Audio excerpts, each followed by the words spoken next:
Hello guys, welcome back to my YouTube channel है। तपाईहरुको माझमा फेरि पनि भिडियो लिएर आइसकेको छु। त्यो भिडियो चाहिँ के हो भन्दाखेरि चाहिँ हाम्रो बिहाको रिलेटेड हाम्रो बिहामा उठेको टिका लगाएर उठेको पैसा चाहिँ हामीले कति भएको छ हैन तपाईहरुलाई देखाउने छौं।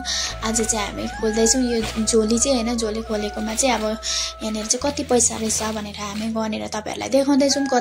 कति हुँदा रहेछ भनेर तपाईहरु पनि अनुमान लाउनु सक्नुहुन्छ हैन।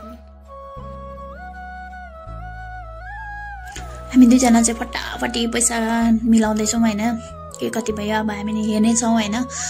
यसो हेर्दा त नि के उठेको जस्तो छ, टिका लाउँदा पनि यति बेसी पैसा उठ्दो रहेछ भन्ने चाहिँ अब मलाई अनुभव भयो हैन। म चाहिँ सोचेको थिएँ अब कम्ती हुन्छ होला भनेर चाहिँ, तर पनि 10-15 हजार जति चाहिँ हुन सक्ने अवस्था देखिँदैछु हैन। के कति हुन्छ तपाईहरुलाई भन्नेछु लास्टमा है।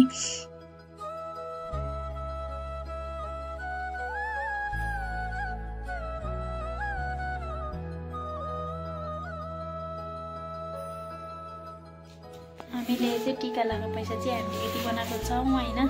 कति भएछ एक यस्तो भयो होला 15-20 हजार 15-20 हजार भयो भन्नुहुँदैछ हैन। हामीले दुईजना बेहुला बेहुली भएर टिका लगाएको पैसा चाहिँ यति भएको छ हाम्रो फाइनली।